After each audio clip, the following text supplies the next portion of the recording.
ఇక ఇటు అందరూ అనుకున్న విధంగానే అదే గెటప్ తో జూనియర్ ఎన్టీఆర్ తెలుగుదేశం తరఫున ప్రచారానికి సిద్ధమయ్యారు. సీనియర్ ఎన్టీఆర్ ను తలపించే విధంగా ఖాకీ యూనిఫామ్ ధరించే ఆయన విమానం ఎక్కారు. షెడ్యూల్ ప్రకారం ఇవాళ ఉదయం 6:55 స్పైస్ జెట్ విమానంలో బయలుదేరాల్సి ఉండగా మీడియా ప్రతినిధులు ఆయన వెంట పడడంతో కొద్దిగా ఆలస్యమైంది. దీంతో పాటు ఆయన ఫ్లైట్ ఎక్కిన తర్వాత తాను కారులో మరిచిన సెల్ ఫోన్ తీసుకునే నిమిత్తం తిరిగి కార్ దగ్గరికి రావడంతో జూనియర్ ఎన్టీఆర్ పర్యటన ఆలస్యమైంది.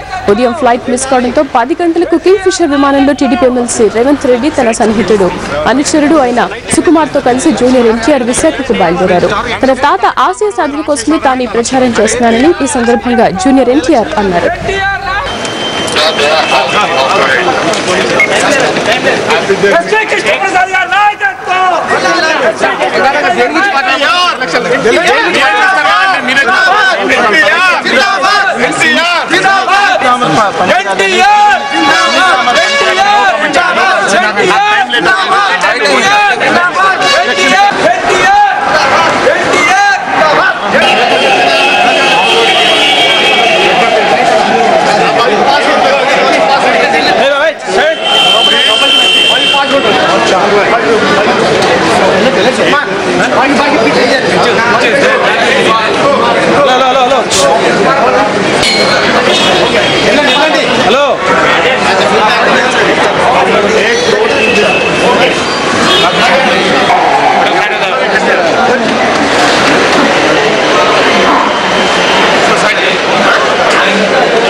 టైగర్ ఎన్టీఆర్ ఇవాల్టి నుంచి టీడీపీ తరఫున ప్రచార బరిలోకి దిగుతున్నాడు. తాత తరహాలోనే రోడ్ షోలకు సిద్ధమైన ఈ చిచ్చరి పిడుగు ప్రజల్ని ఏ విధంగా ఆకట్టుకోవాలన్న దానిపై ఇప్పటికే కసరత్తు పూర్తి చేశాడు. మరికొద్ది గంటల్లో ఎన్టీఆర్ ప్రచారం మొదలు కానుండటంతో రాష్ట్ర వ్యాప్తంగా ఇప్పుడు అందరి దృష్టి ఆయనపైనే ఉంది.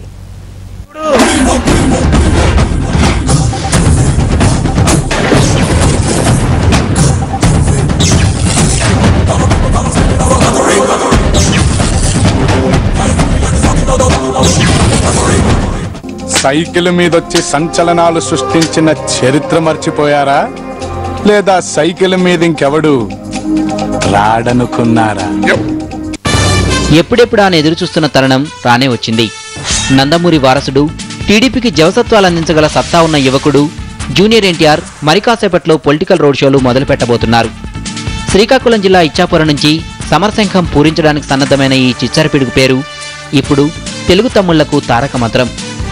కాంగ్రెస్ ఆధిపత్యానికి గండికొట్టే బ్రహ్మాస్త్రంగా, జనాల్ని ఆకర్షించగల చార్మింగ్ హీరోగా, పదునైన మాటలతో జనాల్ని ఆలోచింపచేసే దమ్మున్నవాడిగా ఎన్టీఆర్ పార్టీ క్యాడర్కు కొండంత అండగా కనిపిస్తున్నాడు. ఈ తురుపుముక్క ఇమేజ్ను ఉపయోగించుకోవడం ద్వారా రానున్న ఎన్నికల్లో పార్టీకి పూర్వ వైభవం తేవాలన్నది టీడీపీ అధినేత చంద్రబాబు వ్యూహం. టీడీపీ తరపున ఇప్పటివరకు జరిగిన ప్రచారం ఒక ఎత్తైతే అవిశ్రాంతంగా ఎన్టీఆర్ చేయబోతున్న రోడ్ షోలు మరో ఎత్తు. తాతకు తగ్గ మనవుడిగా క్లాస్ మాస్ అన్న తేడా లేకుండా అన్ని వర్గాల ప్రేక్షకులను అలరించిన ఈ సింహాద్రి జనహృదయాల్లో చెరగని ముద్ర వేశాడు. సినిమాల్లో ఈ కంత్రి కనిపిస్తేనే ఈలల గోలలతో ఉబ్బి తబ్బిపోయే ఫ్యాన్స్ ఇక పొలిటికల్ టచ్తో తమ ముందుకు వస్తుంటే ఆగుతారా? రాష్ట్ర రాజకీయాల్లో ఎలాంటి సంచలనం సృష్టిస్తాడా అని అంతా ఉత్కంఠగా ఎదురుచూస్తున్నారు.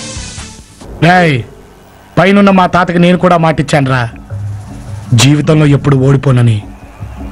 ఈ సాంబాకి తెలిసింది ఒక్కటే, గెలవడం, నా వాళ్ళని గెలిపించడం. ఆంధ్ర వాళ్ళ మనసు గెలుచుకునేందుకు పక్కా స్క్రీన్ ప్లే డైలాగ్స్తో రెడీ అయ్యాడు ఎన్టీఆర్. 26 ఏళ్ల కిందట పార్టీ పెట్టినప్పుడు సీనియర్ ఎన్టీఆర్ ప్రచారం సాగించిన తీరులోనే జనబాహుల్యంలోకి వెళ్తున్నాడు. ప్రచార సమయంలో తాత సీనియర్ ఎన్టీఆర్ తరహాలోనే ఖాకీ డ్రెస్లో కనిపించబోతున్నాడు.